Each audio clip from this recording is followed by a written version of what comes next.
Good evening, everyone. Welcome to Jeranism and an important interview with the English physicist, the Advanced Fellow of Particle Physics in the School of Physics and Astronomy at the University of Manchester. He is best known to the public as the presenter of science programs, especially the Wonders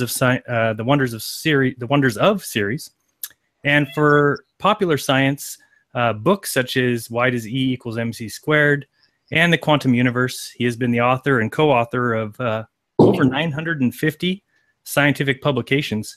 He is the one, and thank God, the only, Professor Bryanom Coxom. Hey, Professor, thank you for joining me today. Appreciate it. Hey, thanks for having me. Oh, I didn't know you smoke. Interesting. I used to be in a band, but now I work at CERN. That's the Large Hadron Collider. I've heard of it. I do apologize for being so late. I know it must be crazy late there in the UK, isn't it? Well, science doesn't take a break, and it needs warriors. Okay. You all right there? All right. Well, Yeah. Let me start with something I've heard about regarding the idea that you believe in an infinite amount of monkeys. Do you really think that if we had an infinite amount of monkeys, that if they placed them all in a cage with a typewriter each, that eventually one would write the complete works of Shakespeare? I mean, you can't honestly believe that, do you? Well, yes, it's science, you see. Well, it's infinite, and so with the kind of infinite, one thinks, like, if you think of 100 monkeys, they would eventually produce like a booklet, and if you have 1,000, then maybe a book. But with so the number, when you get everything that can possibly happen, happens because the universe is infinite. So if the universe is infinite, which sounds like an unprovable statement, at least to me it sounds completely unprovable. No, it's proven, it's fact, it's known, because you see, in science, a theory is a fact, and we're talking about scientific theory, so it's a fact. Okay, well, I guess that's my bad. So if it's infinite, then all things are guaranteed to happen, right?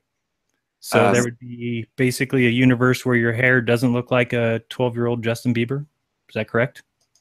Well, in an infinite universe, yes, some hair might have come a little bit sooner. Hair might have come a little bit sooner? Yes. What does that mean? Well, when you think of spheres and you think of spheres that don't have any, then it doesn't quite make sense. Okay. So if all things are possible, then somewhere out there's probably a universe where the Earth is flat. No, that can't be, because everything is spherical, like the spheres that I just explained. So sometimes it's so beautiful, and I just think about the big, juicy spheres, and I can't take my sight. The size is so gargantuan, I can't take my mind off them. Big ones and small ones and blue ones and hairy ones, like I just mentioned, and ice-covered ones, and even ones with a musty smell. Hold on a second. What are you talking about? Planetary spheres of all types, shapes, and colors, except flat. No, that cannot happen. Okay, but monkeys can type out the entire works of Shakespeare. Yes, they must, because of the infinite universe of possibilities. Okay, so can monkeys type out a dictionary? Absolutely. Are there planets the size of suns in these infinite universes? Yes. Okay, how about planets made of water? Oh, yes. How about a universe created by God? Absolutely not. It cannot happen. Only you see, only a causeless Big Bang could have created the universe. And I thought you said every. Never mind. Well, I mean, how about a universe where we all walk on our ears and travel in space trains powered by kangaroos and koala bears that are in the cockpit? Well, could that happen? Well, yes, indeed, it must happen. You understand? It must happen because of the. Okay, so how about a universe where the Earth is flat? Look, that is. I'm not going to swear, but that is a stupid question. Okay, because it cannot happen. That's just, it's bollocks. Okay. So these monkeys, this infinite monkey universe by your design, do they have like more advanced brains than our ancestors did, or equal brains? Or I guess I don't understand this whole infinite monkey thing.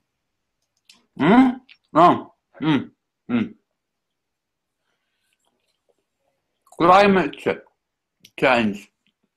Just a roll. I actually did this in my lifetime and prepared the theory which made everything change. And the valley, in the Rift Valley, and the brain got bigger. And in Africa. And it's because of climate change, everything. And so, because the theory explains it, and the impossibility of it not happening is not possible. That's what impossibility means. Okay. Now, you mentioned global warming. Did I hear you say that? Is that a yes? Yes. Okay, so what about the doctored reports that show no global warming in the past 40 years, doctored by NASA themselves? I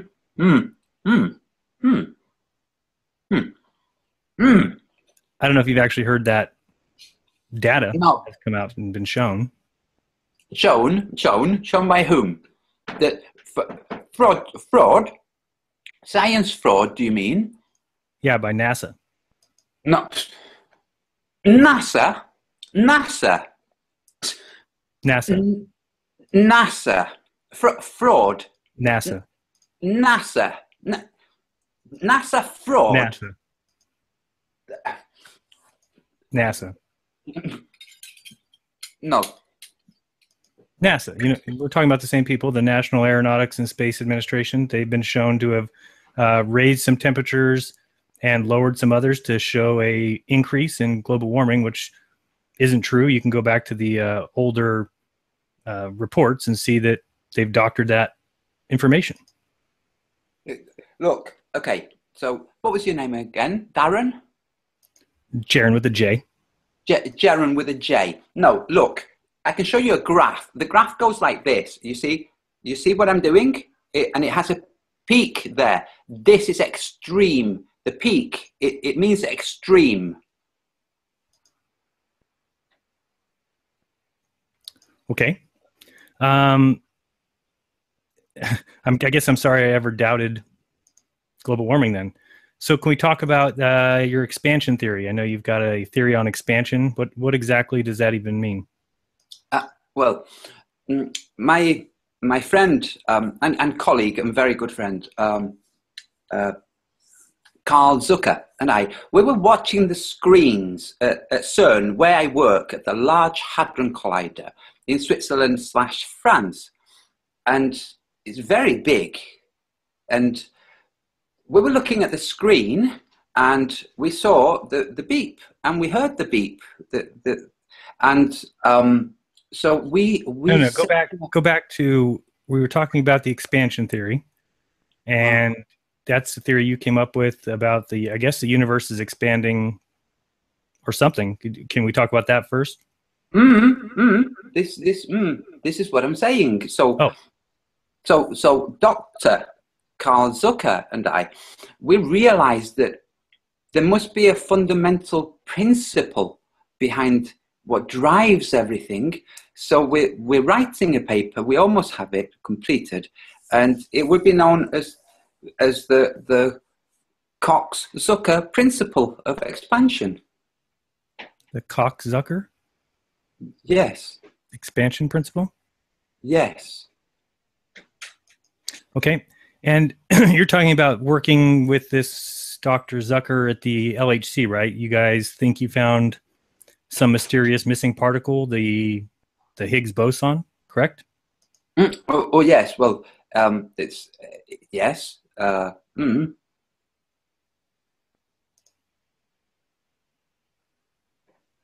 That's your answer? Well, what was your question again? Well, we're talking about you were working at the Large Hadron Collider, and you're supposed to be. You okay there? Huh? Huh? I think you got some powdered donut there on your nose. Oh. You got it. Good. Yes. No, so we're talking about the. Did you find the Higgs boson? Yes. Particle, the Higgs boson. Yes, absolutely. Because the Hadron Collider is so big that we found it. And are you sure that the Higgs boson exists, or could it be just another one of your guys' theories? Well, when you think about a theory in science and how things exist when they're theories, so the Higgs boson, it's so fundamental as a driver behind the Big Bang, after the Big Bang. So on this side, 1 billionth of a second after the Big Bang, it manifested. A billionth of a second after the Big Bang, you can see what happened a billionth of a second after the Big Bang? Well, yes, with maths. So a billionth of a second after the Big Bang. With math? Yes, maths. Math. Yes, maths. So a billion of a second after the Big Bang, all the energy moved away into space and expanded, and making all of the space full. All the empty space was filled with the massless photons, and the protons that have mass filled the empty space. And yes. Okay. How about the Large Hadron Collider? I guess I don't really totally understand that. So how does it work? Is it like some sort of magic? No, not magic at all, but science.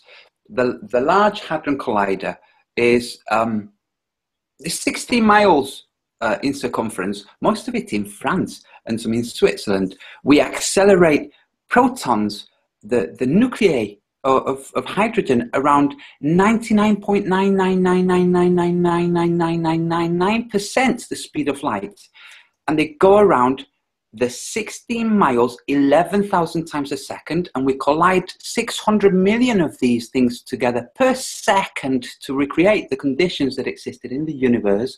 Less than I think you're making that shit up. Say those numbers again. It's just made that up. Well, the protons accelerate 99.99999999999% of the speed of light. And how big is that? How big is the collider? 16,000 miles big. 16,000 miles? Yes. And how many times a second do these things go around? 1,100,000 times a second. Who observes this? I mean, who actually can record that? Well, it's a testament to the power of human reasoning. I think it means that we understand physics. It means that's one of the important things about it. Means that our understanding of fundamental physics is not horribly wrong moment. at least good enough to predict something like that. Yeah, I asked you whether you observe these nuclei going 11,000 times around 16 miles in a second. It makes no sense to me. Who observes it? Well, the screen monitor, and it goes beep, and we can't all look because of the space, and so, but we can hear the beep. No, I'm asking you a question. I said, who observed the speed of these nuclei?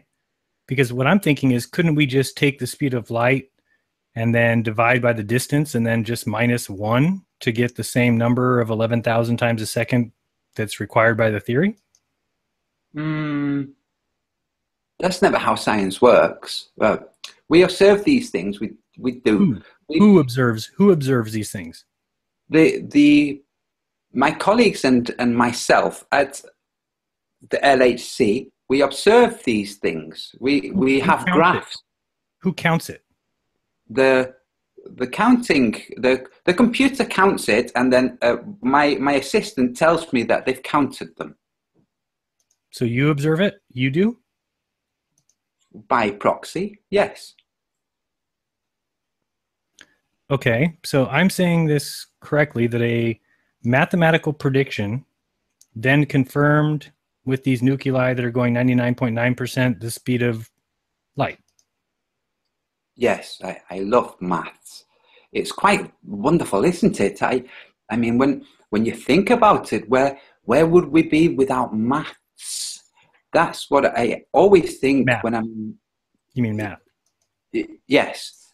Did you say math? Well, no, I said math. Math. Well, it's quite wonderful, maths, because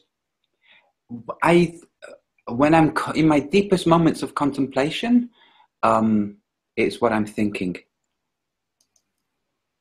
You sure you're not thinking of meth? Yes, I don't know why you would bring meth up.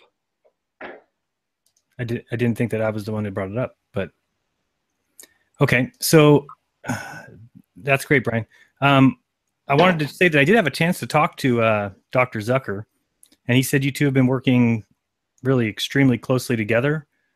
He described it as almost an intimate relationship, talking about deep research, and he said something about black hole rim probes or something. Can you tell us about those studies and those findings? Well, really, we're looking at the energies, the fundamental driving forces. And when you think about, say, for instance, the energy of a photon, the high energy collisions, say cosmic rays, they have the energy of a tennis ball served by a world-class player. How many particles would be in a tennis ball? I mean, is that a number that we would ever know? Can we know that number? Well, thanks to maths. Yes, math. The number... Math. Did you say what I think you said? Math. Oh. Math. Well, the number of atoms in a 12 grams of carbon is 6 times 10 to the 23. Is it? So 10 to the 23 would be 10 to the 24 in a million particles. So in 60... Million? Yes. Is that math? Yes, that's a number. Continue. So million particles. So in 60 grams of carbon, that's a million in 60 grams of carbon or something. And that's a number, what you just said? Which? A million? Yeah, like who counts that? Isn't that just theoretical? How could you count that number of particles in a tennis ball? Who counts it? It's science. Okay, speaking of science, is there any intelligent life in this galaxy besides what you find here on Earth? Yes, because in our galaxy, the latest telescope findings show that there are 20 million rocky planets in orbit of the main sequence star, spinning in space. It's wonderful. And so 20 million billion planets that are very common and life must exist. Okay, who measured or counted these 20 billion rocky planets? They did. The telescope did. The telescope counted them? Well, the telescope captured them, and then the computer, the optic, established how many there were, and it was that number. But to count to a billion would take 31 years, I think. Well, I'm older than her. No, I don't hear an echo. Are you having meths again? Math? Meth. Nope. Math. No. Okay. Yes. Okay. So, Absolutely. Math. Okay. It must be me. So who exactly measured or counted the 20 billion rocky planets? You said the telescope did. So science works like if in theory you take the space expanding and how much is in there, and you can look at this with a telescope, and then you count them on the telescope for a brief instant of time is captured there, and we can deduce by how many we know have rocky planets orbiting those local suns. If we extrapolate how many stars there are, which is at least 3.12974 billion stars, so and at an average of 4.7 planets per star, rocky planets that can sustain life. I kind of lost you. Oh, well, yes. This is science. Is not for the slower people. Excuse me. You're excused. Go back. Start where you. Start over again. So, which bit should I explain it a little bit more slow? I see you're in America. You're not. That is true. Oh, okay. So I will slow things down. So there are suns in space, and they are stars, and they have rocky planets, at least 17 million billion trillion of them, local. Who counted that? The scientists with the theory. With a theory? You see, like I said earlier, scientific theories are facts. So if the theory says 17.23 trillion, then that's a fact.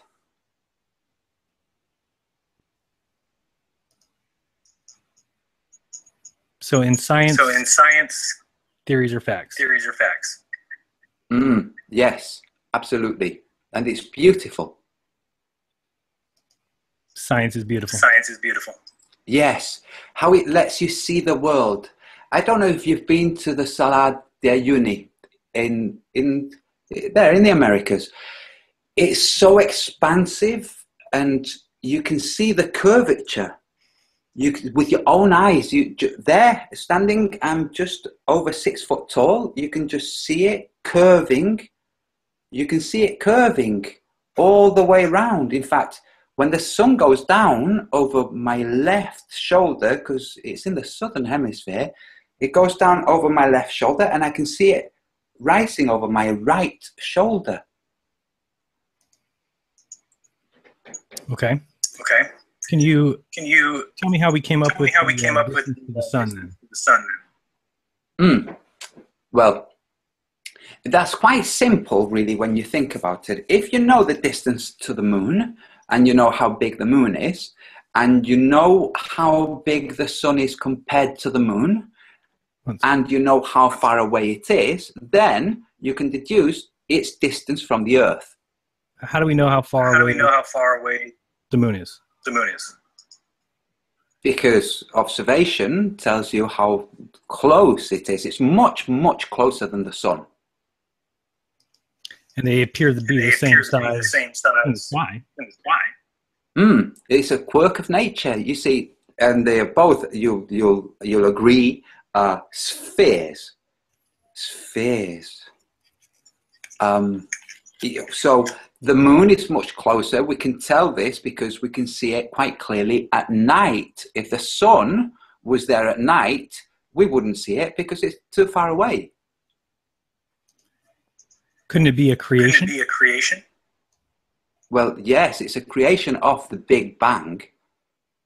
So it could be a creation of God. That's what you're saying. No, that just sounds like bollocks.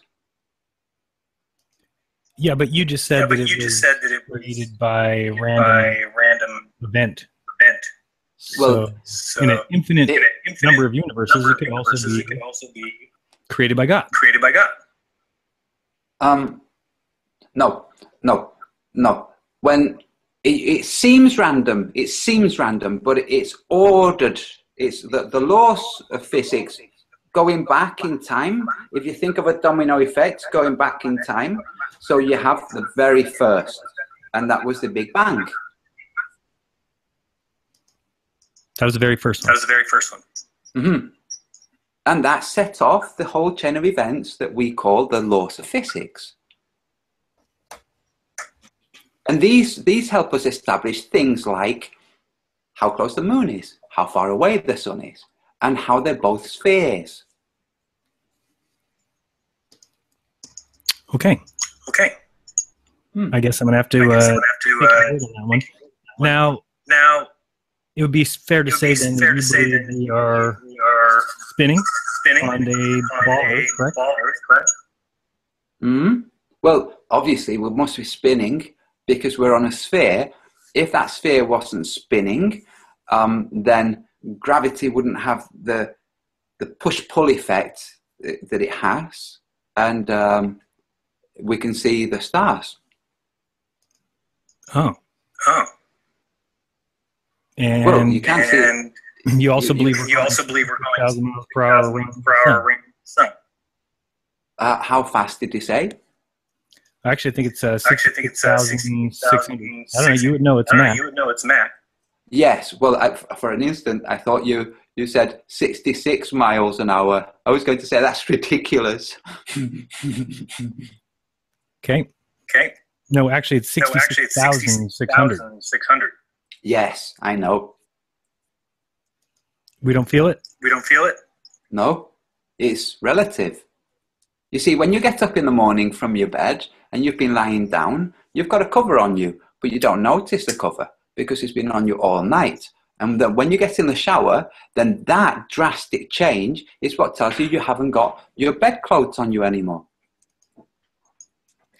What if we were going 1,000 miles per hour in our bed when we know we were going that speed? Sorry, 1 second. I'm having technical difficulties. One of the monkeys has just given me these. So, the infinite monkey? The infinite monkey. Yes. Well, they're quite intelligent things. We came from monkeys, you know. Let me test. Working perfectly fine.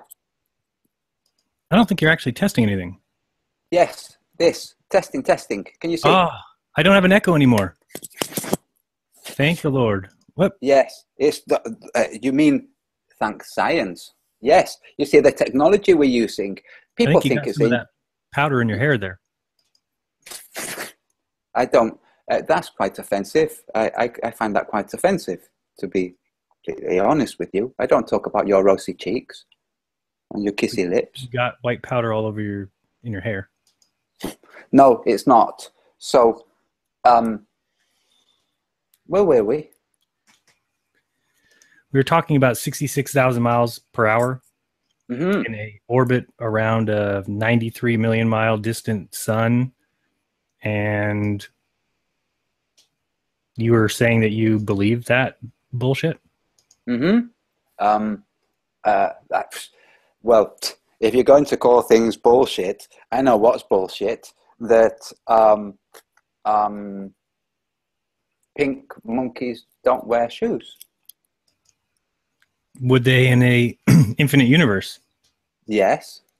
And in that universe, they too would have laws of physics, which would dictate to them how tight their shoes would have to go. Otherwise, they wouldn't be able to climb anymore. Maybe the monkeys don't climb. Well, then the terrestrial land-based monkeys like humans. And we have shoes. Therefore, it's proven.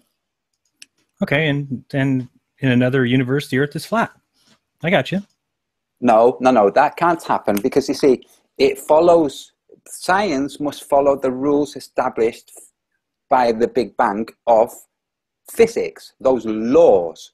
So everything is a sphere and everything out there is a sphere.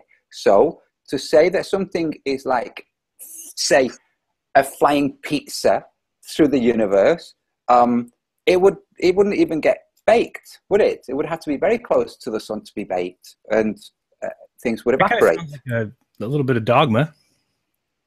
Well, dogma, I think, is more for the realm of religion, and science doesn't have dogma. We have theories and facts. You don't have peer dogma, review. though. Like gravity's not dogma. Peer stuff. review. Peer review. Can you explain peer review for me? Yes. Peer review is what stops us from having dogma, because so when Dr. Zucker and I write our fundamental principle for the expansion of the universal energies, the Cox-Zucker paper. That's right. And I don't want to pat myself on the back, but so it was my idea, and he's very good. He's lovely. That's why your name goes first, Coxsucker. I got it. Yes. Yes. Yes. The peer review process guarantees the validity of the science that's gone into the peer review system to guarantee that dogma doesn't creep in. We can't be like the theologians, just counting how many angels can dance on the head of a pin. Didn't you tell me earlier how many particles are in a tennis ball? Yes, I think it was 10 to the 23... 24. 24, yes, thank you for that. Million. Million, but that was in 60 gram, but the tennis ball is 24, or is it 12? And then you have to factor in the force, Newton's law. So yes, the law of motion, and how a body must remain at rest unless acted upon by another body. When the tennis ball hit my head moved forward, and so I know that there was force behind it. Oh, you mean everything has to have an equal and opposite reaction? Yes. And so when we talk about the Earth spinning, what's the equal and opposite reaction to that? Where the Earth was.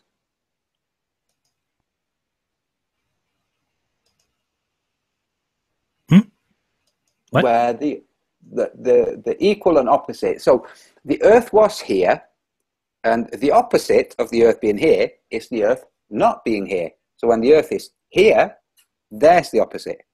And the Earth being here is equal to when it was here. So when it is here, this is the equal and this is the opposite. See, it's quite simple, really, if you understand science.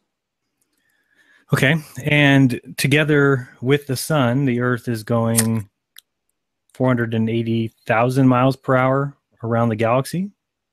Yes. Have you measured that? Well, no, but science has. How does science measure that?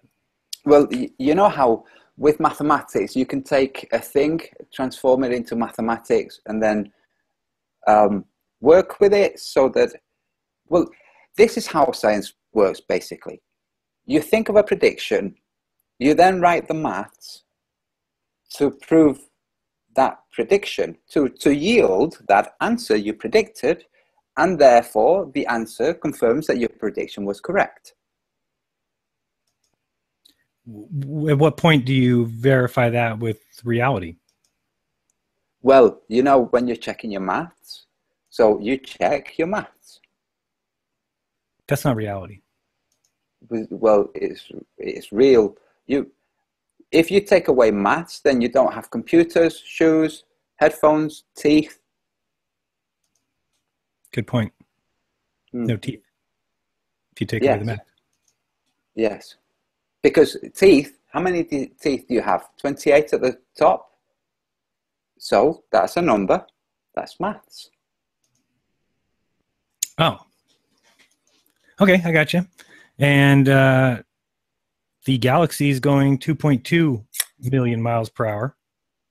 As far as we can detect, yes. Who's we? We people who think long-range thoughts, superluminous thoughts. Okay.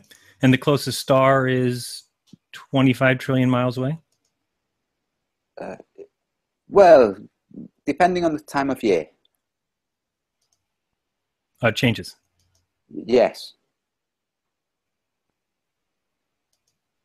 Okay. And these things are all facts, because I could be lost. I could be in another world. I'm having a hard time finding these things to be true. Trying to find the facts, and you're not really helping me much. Well, I sense a little bit of resistance in you, because I think that you have an ego problem where science is a little bit beyond you, so you feel overwhelmed by it, and whatever a scientist says, you dismiss because you intuit that they see you as inferior. They don't. They understand that you're a unit, just another unit of resource, just like they. Yeah, we're all insignificant remnants of supernova bits. Well, it's quite magical, really, if you think about it. The number of stars, the number of atoms in the universe, the quarks, the distances between things that are ever expanding is quite magical, really. So you've been out in space and done the hands-on experiments that are required by science? No, but I'll tell you a funny story. I was at the Large Hadron Collider with Dr. Zucker and Tim Peake. You might have heard of him. He's quite a famous British astronaut. Tim Peake came in. Tim Peake came in, and he kept throwing his tea in the air. It was very funny. He was throwing it in the air because he'd forgotten he was no longer in the International Space Station orbiting the Earth. Yeah, why don't you explain to me orbits? Let's just start something simple. Well, where would you like to start? I'll enjoy this peach, which is a sphere, by the way. Yes, quite lovely. Can I see it, please? Yeah, it's not bad. Pretty good. Ooh, that looks, ooh. Yes. Where would you like to start with orbits? You see, orbits, once something is in orbit, it might as well have never started, because it will never stop. So the equals and opposite is infinity. Oh. What about the centripetal force or the centrifugal force? Well, are they the same? it depends what setting you have your washing machine on. If you have it at 1800 cycles, then it's quite a lot of centripetal force. But if you have it off, then there's 0. You know the equation for the centrifugal force? Mm-hmm. What is it? Oh, it's rather complicated, and I don't want to belittle you by quoting it. So, but I can tell you this. Thank you very much. It's okay, you know, because you see, since I started doing boxing to relax, you see, these are my boxing gloves. I have you're a boxer? Yes, for relaxing, I do boxing, and my trainer, she's quite lovely. She has a little bit of a deep voice, but we don't mention that because, well, it's each to their own, but she's very good. And so since I started boxing, it's allowed me to just let go of all that animosity that I was feeling towards people who say that the earth is flat and things like that. And I can see you as a human being desperate to be held. So it's okay. I can talk to you one-to-one. You don't want to be held? No. No. Oh. Nope. I just want the truth, and I don't think it's coming from your boxing team over there. Oh no. Well, no. They don't know about science. They just know about grunting and sweat. Well, but as far as your question goes of the orbit centripetal force, I think you're asking about how does a body not spin off into space? Am I right? Yeah. So when you have a body orbiting another body, the body that's being orbited must have a bigger mass and therefore a bigger gravitational pull. This is what keeps the orbiting body from going further away. It's at its limit of the spin away point. That's the centripetal, the pushing out, and the centrifugal is the gravity, and it's on that very fine layer, that groove, its most optimum groove. That's what's keeping it orbiting the larger body. Isn't it true that they are the same formula, the same mathematical formula for both? Well, if you want to look at it that way, yes. So the same formula for the force that's pushing you away and pulling you in. Well, if you think about this, I'll simplify it. If you say that 2 is the same as 2, so let's say 2 is centripetal formula, and let's say 2 on the other side of the plus is the centrifugal formula. So you have 2 plus 2 equals 4. 4 equals orbit. 2 plus 2 equals 4. Centripetal plus centrifugal equals orbit. So when the Earth is coming towards the sun and the sun is pulling it towards it because of its gravity, and then the Earth swings around the back of it and starts heading off in the other direction, why is it no longer pulling it then? Well, it's still, you see, there's no up in space. So when you say round the back of it, there's no back in space. So it can't be round the back of it. It must be there. I have to tell you, you're not really impressing me, Mr. Cox. Maybe it's just because it's so late in the night and you're quite exhausted. It could be that. It could be that. I don't have any of the powdered donuts that you have. Well, I would have shared, but you're quite far away, really. I don't think you would have shared. I would. But you said you don't like being held. So maybe, I don't know, would you like being held for a donut? Nope. 2 donuts? With jam? Sorry, that's jelly in the US. Nope. And frosting? Is that what you have in your hair there? Still kind of confused what's going on there. No, with my hair, the stress of being so important and doing speaking tours and television. Gotta be real tough on you. Debates. It does, yes. And people have this habit at the Large Hadron Collider, that CERN. They clap their hands over my head after they have the donuts. It's a little ritual we have. So I have a question about the CERN. Why in the world would the logo for CERN be a 666? Well, if you think about 666 in a religious sense, it's quite an ominous number.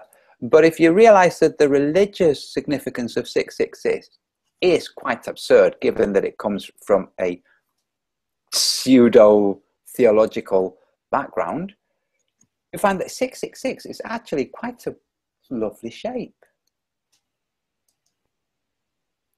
It's a lovely shape? Yes. Well, it's a sphere.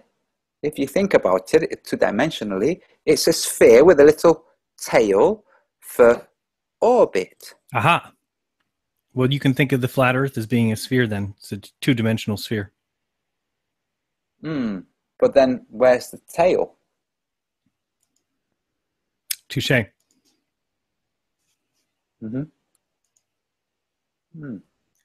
So do you have any questions for me? Because I think you're just kind of doing drugs over there. And No. This is herbal. It's medical. So I have some questions for you. You are a confessed flat earther, are you not? Confessed, yes.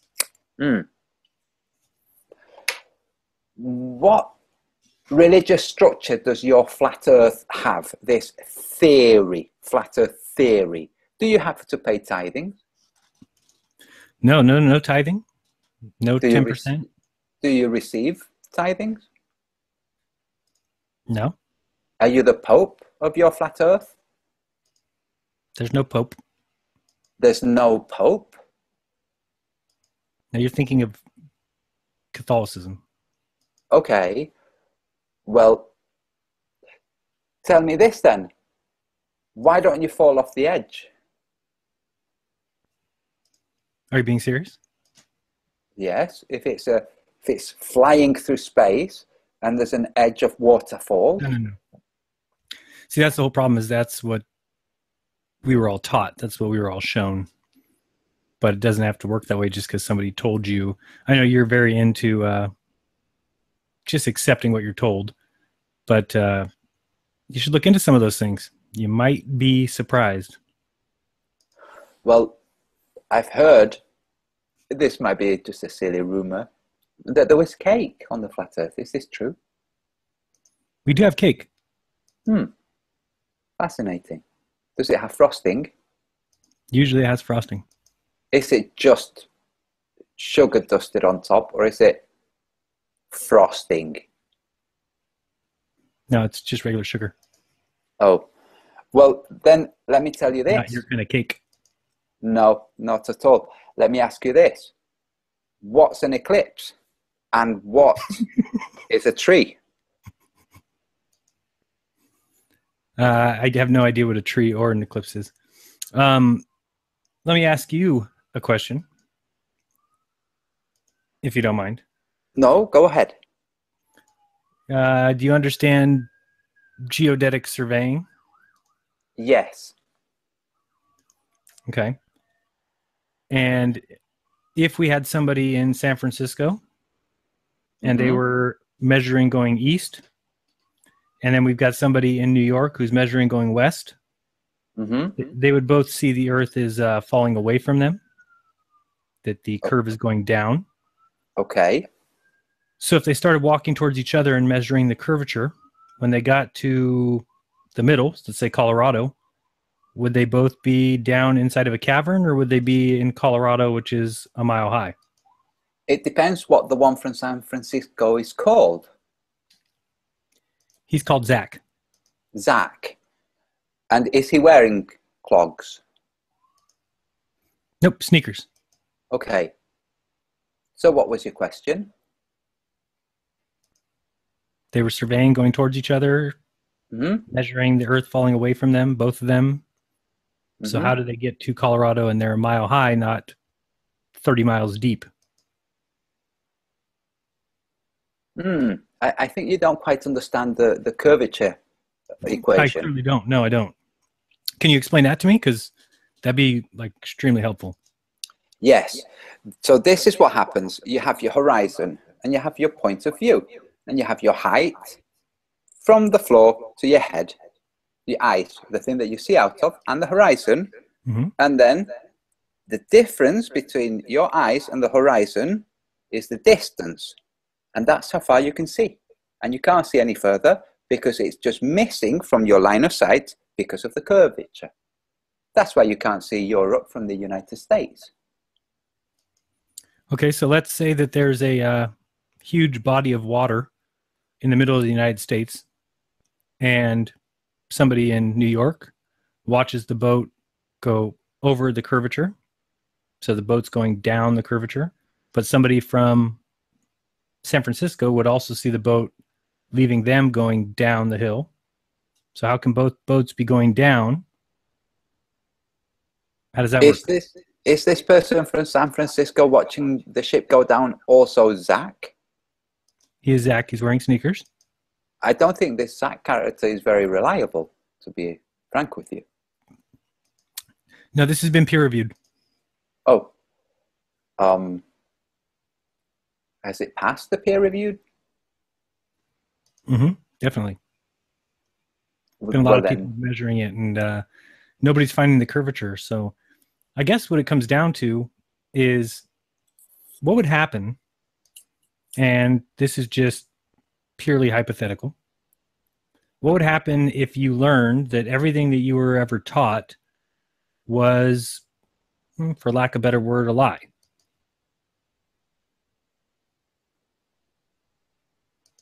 Like, I mean, basically, if it was a deception, and so since you don't get to go to space, have you been to space? No. Okay. So it could just be numbers on paper, since you consider that to be reality, right? Yes. Okay, so what if, just because they tell you you are traveling at 66,000 miles per hour and going around the galaxy at 480,000 miles per hour, and the galaxy is going around the great attractor at 2.2 million miles per hour, and this great attractor is 100 quadrillion times the size of the sun, couldn't you see it possibly being nothing more than words and numbers on paper?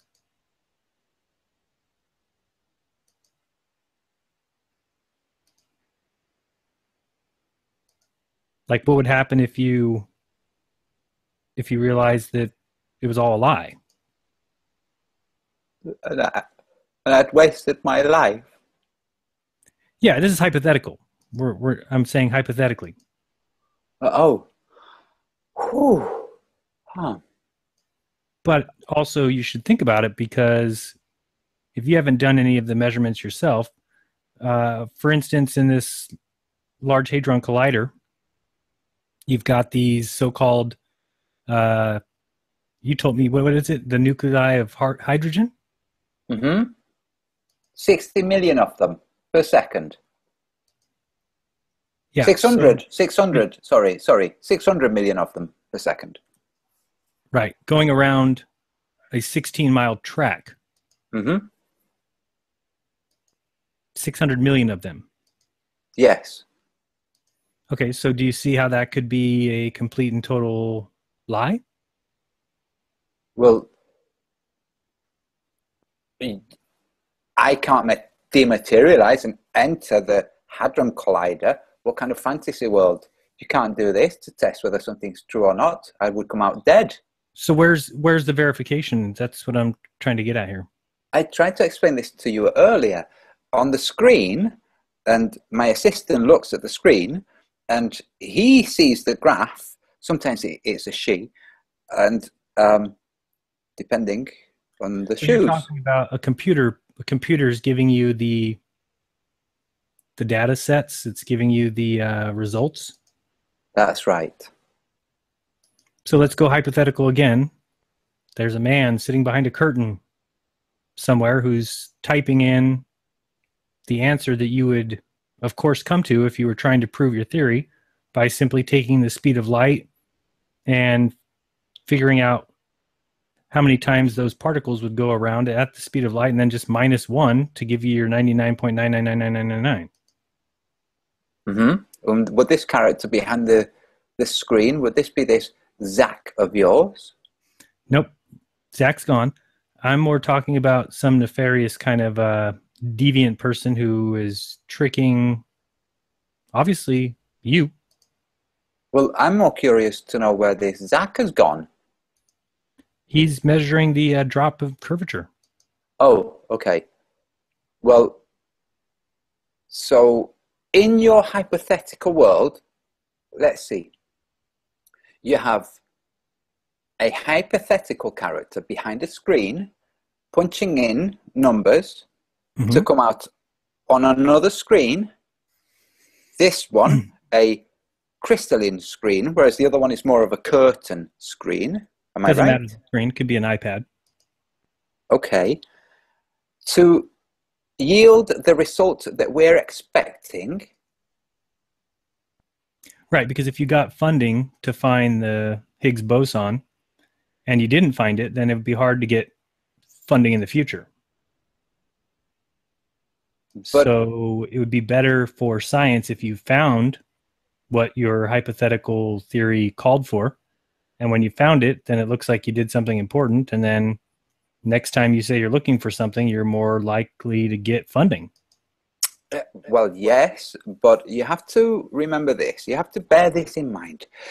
With the Hadron Collider, a large portion of the fund that we receive goes towards the power consumption, the electricity that's used by the Hadron Collider to create the electromagnetic waves that push those hydrogen particles around.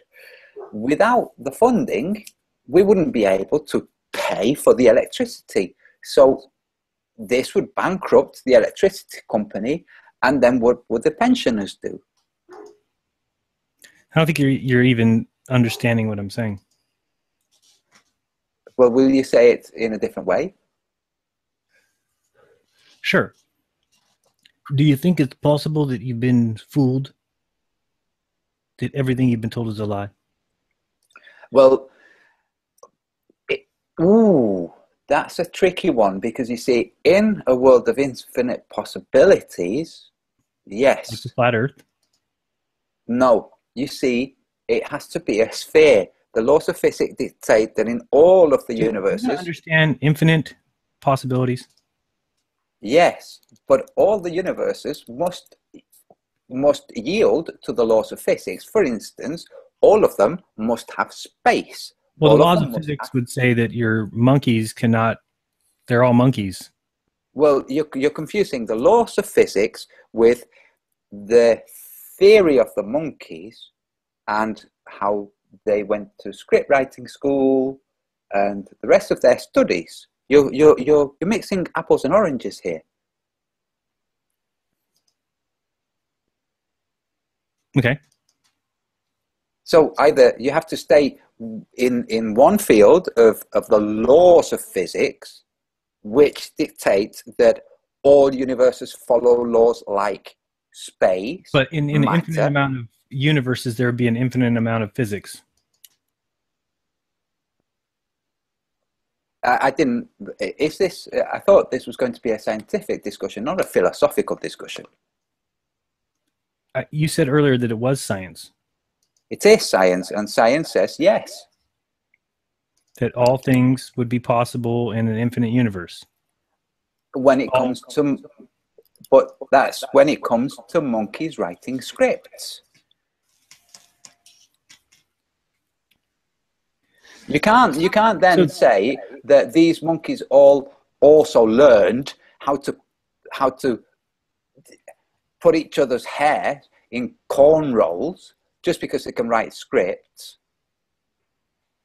Why would they do that? Ask yourself Tell me, that. tell me, Mr. Cox, why do we exist? Give me that much. We exist because we have to. You see, just as the sun has to exist and the earth has to exist and space and expansion and everything else, we must exist too. We are like an automatic response to what started at the Big Bang. It's inevitable. It was inevitable that we would exist.